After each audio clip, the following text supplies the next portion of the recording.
Hey guys, good morning. Oh, robo আজি good morning নহয়, আজি গুড আফটাৰনুন। মানে আজি মোৰ বহুত লেট হৈ গৈছে ওলোৱাতে, সেইকাৰণে এতিয়া বাজে 2:30 আৰু আমি 2:30 ওলাই আছোঁ আজি। আৰু আজি মই মোৰ GoPro টেষ্টিং কৰিম, তো ৰেডি হৈ যাওক এটা খাতৰা ধামাকা ব্লগৰ কাৰণে। কিন্তু আজি মোৰ লগত আছে দুখন বাইক, তো মই ভাবি আছোঁ কেনেকৈ বাইকখন চিলেক্ট কৰোঁ। বলক এটা মন্ত্ৰপাতি বাইকখন চিলেক্ট কৰোঁ।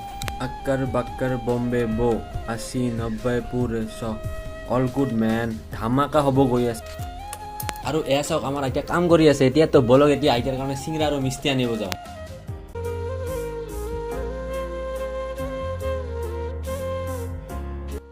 আৰু এইটোৱে মোৰ মৰমৰ পুখুৰী আৰু এইখনেই মোৰ মৰমৰ বাইক, যিখন দি আজি মই মটৰ ব্লগিং কৰি আছোঁ।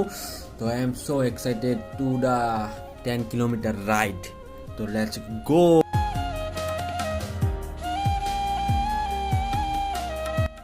আৰু এইটোৱে হ'ল বৰপুখুৰী আৰু সুমনৰ ঘৰটো ইয়াৰ পৰা আৰু অলপ আগত। আৰু সুমন আমাৰ লগত আহি গ'ল এতিয়া আমি গৈ আছোঁ। হে ৰাইজ, আৰু আজি মই প্ৰথমবাৰ মটৰ ভ্লগিং কৰি আছোঁ, তো মই বহুতেই বেছি এক্সাইটেড আজি, নাজানো কি হ'ব আগত গৈ। আৰু আহি আমি এই পতাকাবোৰৰ কাষেৰে বাইকখন সোমাই দিওঁ আৰু বাইকখনক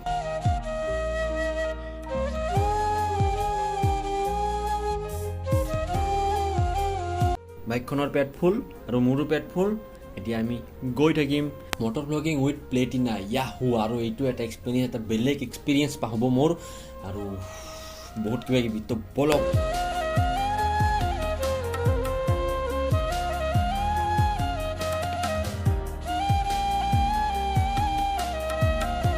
ওৱান টু থ্ৰী লেটছ গ'।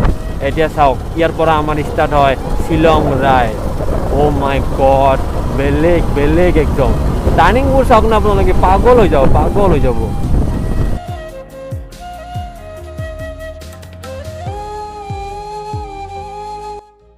সেই ৰাইজ, আৰু মই GoProৰে এনেকৈ প্লেটিনা লৈ পেলাই ভিডিঅ' বনোৱাৰ মোৰ আজিৰ এটাই মটিভ, মানে যেতিয়া মই নেক্সটত কোনোবা ঠাইত ৰাইড কৰিব যাম বা ট্ৰেভেল কৰিব যাম, তেতিয়াতো মই অকলে যাম ন, তো তেতিয়া এনেকৈ GoProৰে ভিডিঅ'বোৰ বনাব লাগিব আৰু। চ' তাৰে এটা চেষ্টা, এক্সপিৰিয়েঞ্চ আৰু বহুত কিবা কিবি আৰু বহুত কিবা কিবি আগত আছে, আপোনালোকে চাই থাকক না।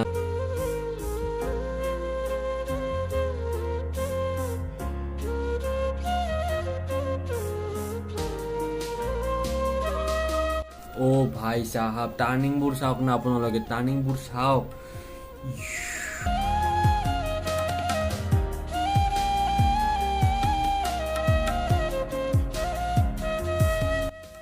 অ' ভাই চাহাব, কি ঠাই এইবোৰ, বাপৰে বাপ।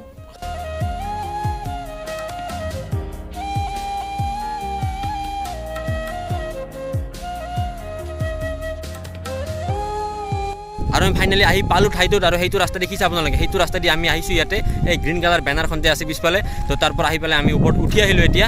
তো এতিয়া চাই থাকক আৰু কি হয় এই ৰাইজ। আৰু আপোনালোকে যিখন দলং মোৰ ওপৰত, মানে মোৰ পিছফালে দেখা পাই আছে, এইখনেই হ'ল আমাৰ নৰনাৰায়ণ সেতু দলং। আৰু এইখন দলঙক উদ্ঘাটন কৰিছিলে অটল বিহাৰী বাজপেয়ী ছাৰে। আৰু তেতিয়া তেওঁ আমাৰ গোটেই ভাৰতৰ প্ৰধানমন্ত্ৰী আছিলে, 1998 চনৰ কথা এইটো। আৰু আজিৰ পৰা প্ৰায় 23-24 বছৰ হ'ল আমাৰ এইখন দলঙৰ, এইখন বিখ্যাত দলং। আৰু তেতিয়া দিনৰে এইখন অসমৰ ভিতৰত তৃতীয় দলং, যিখন ইমান ডাঙৰ দলং বনোৱা হৈছিলে আমাৰ ব্ৰহ্মপুত্ৰৰ ওপৰত, যিটো দি আমি গোৱালপাৰা টু বৰপেটা বা ধুবুৰী বা বঙাইগাঁও এনেকুৱা ঠাইত যাব পৰা হৈছিলোঁ। আৰু আমাৰ মাহঁতৰ বিয়া টাইমতো এনেকুৱা দলং নাছিলে, তেতিয়া ফেৰী দি বিয়া হৈছিলে। তো এতিয়া বহুত 1997 কথা আৰু এইবোৰ। আৰু এইখনেই সেইখন দলং। আৰু এইখন দলঙৰ নাম নৰনাৰায়ণ সেতু কিয় হ'ল আপোনালোকে জানেনে? মানে যেতিয়া 16শ শতাব্দীৰ কথা, তেতিয়া কোচৰ ৰজা আছিলে নৰনাৰায়ণ, তো তেখেতৰ নামৰে এইখন দলং নামাকৰণ কৰা হৈছে।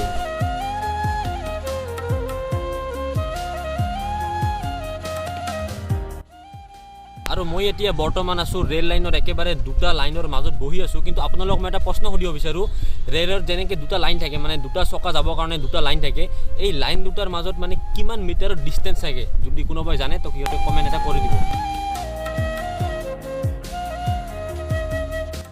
অ' ভাই চাহাব, কি ঠাই এইবোৰ।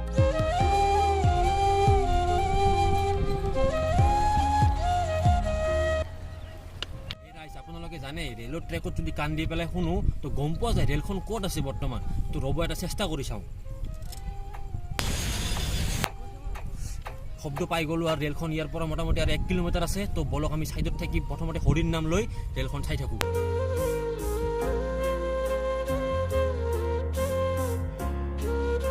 তো আজি ভিডিঅ'টো এইখিনিতে, আৰু যদি মোৰ ভিডিঅ'টো ভাল লাগিছে লাইক কৰক, শ্বেয়াৰ কৰক, কমেণ্ট কৰক আৰু বেলখনটো বজাবলৈ নাপাহৰিব। আৰু এনেকুৱা এটা ঠাইত যদি আপোনালোকে আহিব বিচাৰে কেতিয়াবা আহিব পাৰে। আৰু আজি মটৰ ব্লগিংটো কৰি মোৰ বহুতে বেছি ভাল লাগিছে। তো নেক্সট লাডাখ যাব পাৰিম আৰু অহা বছৰ বা কেতিয়াবা যাম আৰু। তো তেতিয়ালৈকে till then Tata, bye bye.